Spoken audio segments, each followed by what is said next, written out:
چې زموږ مزاج قرآني نه دی، مزاج زموږ اسلامي نه دی. چې په کمې پکارېدل پکار دي په هغې موږ نه پکاریو، او چې په کمې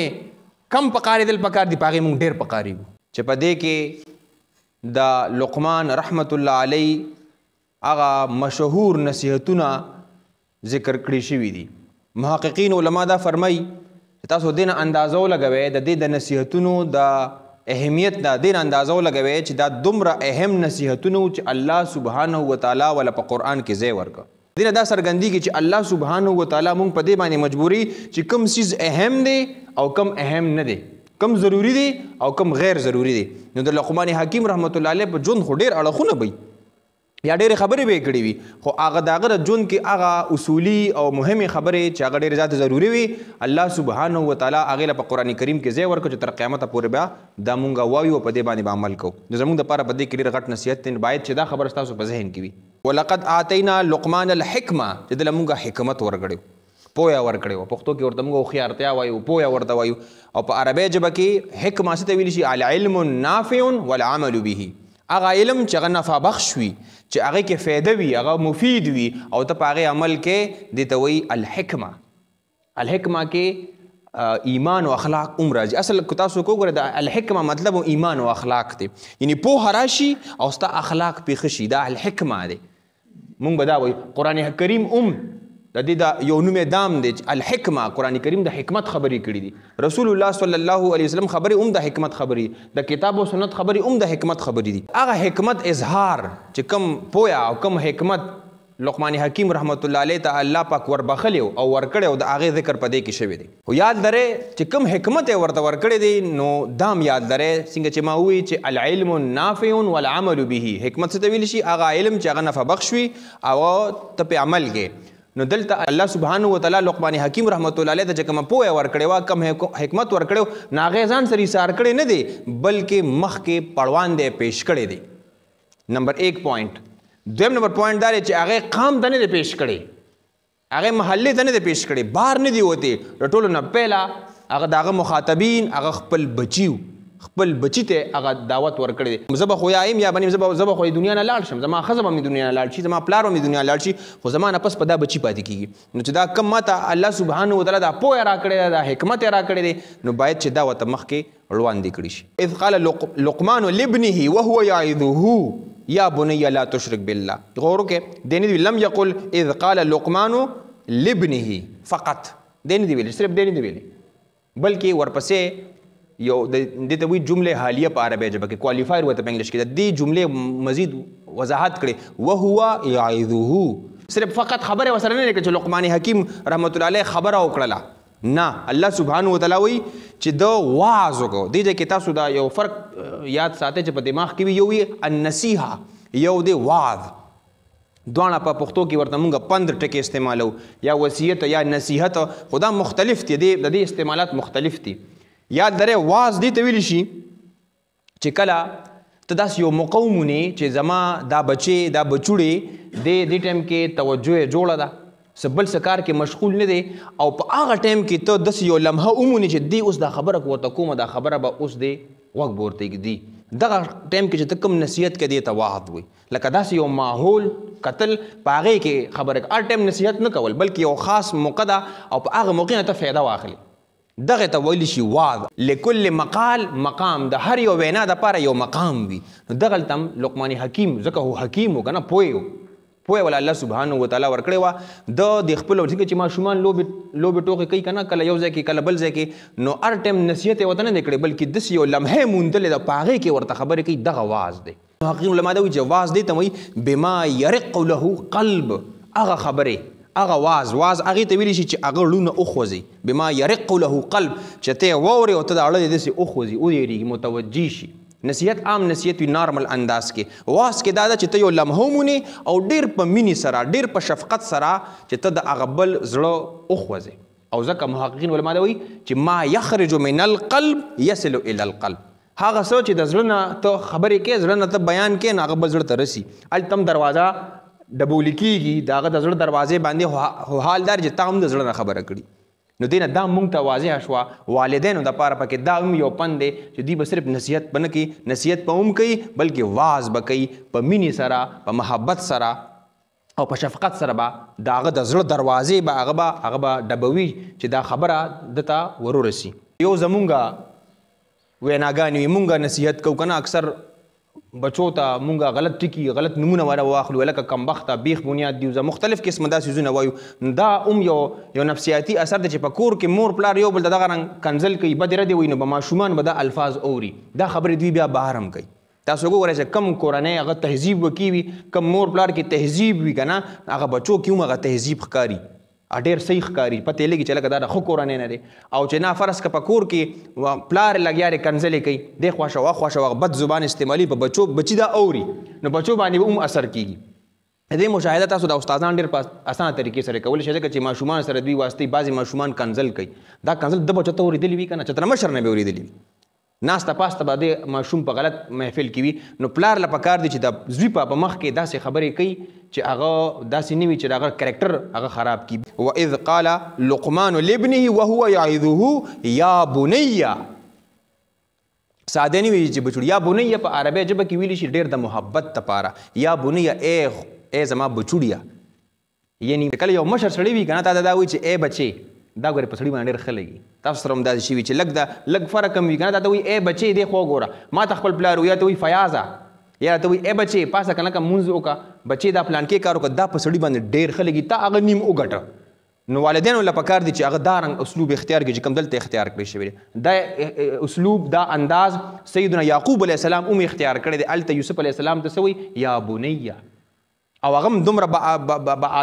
ادب وکړي او ورته یا ابتې د عطا للحب د مینې نه ورته وایي چې ما بلیوډ فادر زما خوږه بابا جانه دلته ورته زما خوږه بچیه دا الفاظ د ډېر سخت کمې دي نو قرآن حکیم دا ګوره کاونسلینګ کوي په دې الفاظو باندې چې یا بنیه بچې زما دا خبره واوره که نه تا کو دا بچې ټکې ورسره وي ګوره نصیحتونه وروستو دي دې کې محققین دا هم وایي چې مذهب هم یو سیټ ته کړی دی څه خبره کوم هغه هم سیټ ته کړی دی صرف اواز ته تاسو وګورئ چې ای بچوړیه یا بنیه ای بچې نو هغه کم طرف ته لکه مطلب کم انداز کې متوجه کوي ځان ته دا یو لفظ باندې به باید چې موږ پرې غور و فکر وکړو په نصیحتونو کې بلا نصیحتونه دي په ژوند کې به ډېر نصیحتونه وي اوس دې ځان ته متوجه که ورته ووایي چې یا بچوړیه اواز کوي ورته اوس هغه اواز څه کوي دا هم ډېر اهمه مسله ده لکه نصیحتونه خو ډېر دي خو دا محققین علما چې را کوم نصیحتو پسې را روان دي لکه لا تشرک بالله شرک مه کوه هغه وصیت د خپل لکه موږ اکثر خلک وایي که نه په معاشره کې ټولنه کې خلک وایي دا پلار مې په ما باندې دا خپله مشري خرڅوي دا خپل اختیار را باندې خرڅوي پلار په ما باندې دا کول غواړي هلکه وایي پلار خو مې نه دلته لقمان حکیم رحمت الله علیه په هغه باندې خپل پلاري نه مني بلکې د الله تعالی حاکمیت ورته وړاندې کړي چې زم هېڅ شی نه یم زه خو عام انسان یم داسې ستا دا نیکه دی دا را مور دی دا هېڅ وقت د دوی نشته د دوی حاکمیت په نه چلیږي حاکمیت په صرف د الله سبحانه وتعالی چلیږي د ټولو نه پیلې ورته څوک د ده په ژوند کې اهم څه دی هغه الله سبحانه وتعالی دی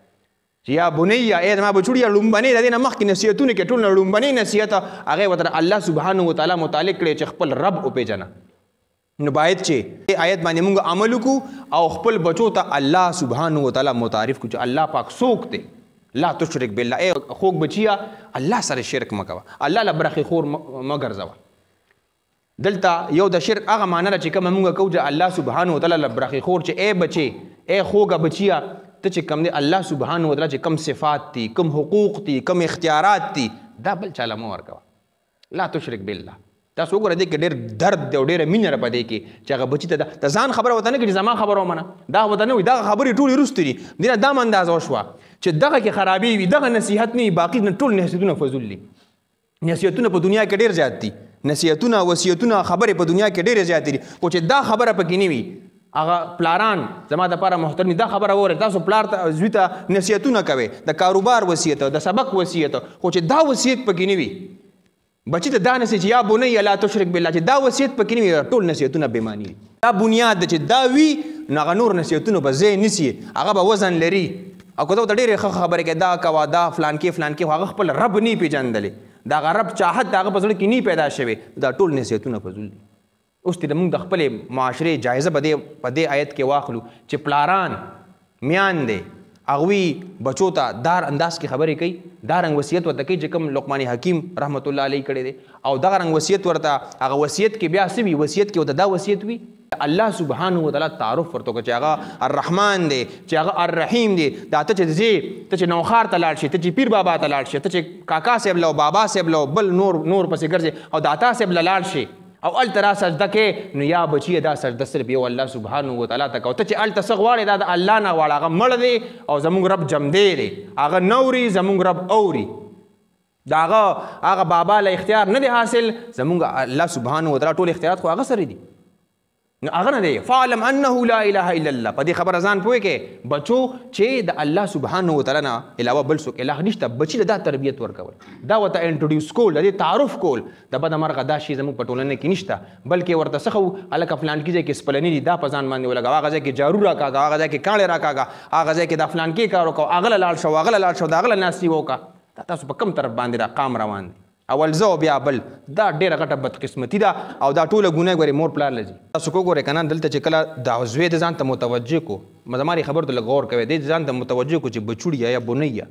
نو هغه زوی ورته اوس ګوري که نه، دی ورته لومبني نصیحت څه کوي چې لا تشرک بالله. ټولو نه اهمه خبره دا ده چې شرک مه کوه. نو دې نه موږ ته یو مزاج پته ولګېده د سیدنا لقمان حکیم رحمت الله علیه، او د قرآن مزاج هم راته پته ولګېده چې الله پاک دا خبره دلته د هغه خبره موږ ته نقل کوي که نه، دا خبره کې وزن دی که نه، او بیا دا کلام الله دی. اوس ګوره موږ ته پته ولګېده چې په نصیحتونو کې او په ایمان کې د ټولو نه لومبنې اهم څیز ریډ سیګنل دی، دا ایښ شی فعلم انه لا اله الا الله، نو لا تشرک بالله. دا موږ ته پته ولګېده چې کله د ایمان خبره کېږي نو د شرک رد به ټولو نه پهله مخکې کېږي، به د ایمان خبره به کېږي. ان داسې یو مزاج موږ ته راکوي که نه، او د لقمان حکیم رحمت الله علیه دا قصه دا موږ ته یو مزاج داسې راکوي. ګوره چې کله نارمل صورت وي که نه، موږ الحمدلله دا د توحید اظهار دی چې ای ربه زما ټول صفتونه د الوهیت او د ربوبیت هغه صرف تا څخه دي، بل چا سره نشته. او چې کله په توحید کې خرابې راځي نو د الله سبحانه وتعالی انداز ته تاسو ګورئ، الله پاک وایي لله الحمد،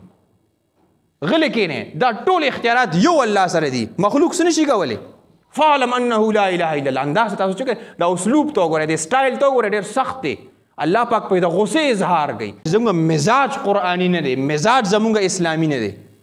چې په کومې پکارېدل پکار دي په هغې موږ نه پکاریو، او چې په کومې کم پکارېدل پکار دي په هغې موږ ډېر پکاریو. ان الشرک لظلم عظیم، بېشکه دا شرک ډېر لوی ظلم دی. ظلم څه ته ویلی شي؟ وضع شی فی غیر محله، چې یو څیز هلته کېږي چې هغې ځای نه وي، غیر محله چې د هغې محل نه وي. مثال په طور باندې څنګه اوس عبدالرحمن فرض که خپل بوټان راواغېشتل او هغې به فریزر کې کېښودل، دا ظلم دی. دا څه شی دی؟ ظلم دی. فریزر دا بوټان د فریزر کې د وښودو شی نه دی. یا اوس الیاس به پی راوالي که نه، او دا دغه بار موټر سایکل ولاړ د بی په ټنکۍ کې واچي، دا ظلم دی. ظلم چې کله یو څیز د هغه مقام نه ته اوچت کړي او بل ځای کې دی. نو ای خلکو تاسو چې د بابا کې دا کم صفات منئ چې دی اوري او دی زموږ کارونه زموږ، دا صفت تاسو غلط ځای کې ایښودلې، دا ظلم دی. بوټان دې راواغېستل په فریزر کې کېښودل، پی دې راواغېستل او په ټنکۍ کې د موټر سایکل په ټنکۍ کې واچول، دا غلط عمل دی. نو دا کم صفات چې دا خلک په دې مخلوق کې مني، په دې باباګانو کې مني، ایون په دې تار کې مني، په دې کاڼي کې مني، دا صفت د الله دا دې راواغېشتو په غلط ځای کې دی وضع کو، غلط ځای کې دی کېښودو، دې ته ظلم ویلی شي. ان الشرک لظلم عظیم، نو بېشکه شرک لکه ظلمونه مونږ ډېر کوو، کم تلو ډېر کارونه کوو. الله پاک وایي دا ظلم نه دی، دا مس پلیسمنټ، دا ډس آرډر چې تا کوم راوسته په دې الله په دې ډپارټمنټ کې، دا ډېر غټ ظلم دی. الله سبحانه وتعالی نه دعا ده چې موږ د خپلو بچو تربیت هغه وکړو، او په هغه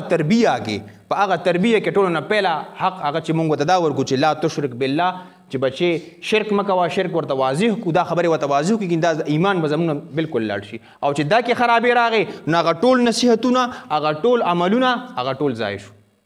په دې عمل کوو انشاءالله، خپل بچو ته به د توحید درس ورکوو. بارک الله لي ولکم فی القرآن الحکیم ونفعني وإیاکم بالآیات وذکر الحکیم، آمین یا رب العالمین.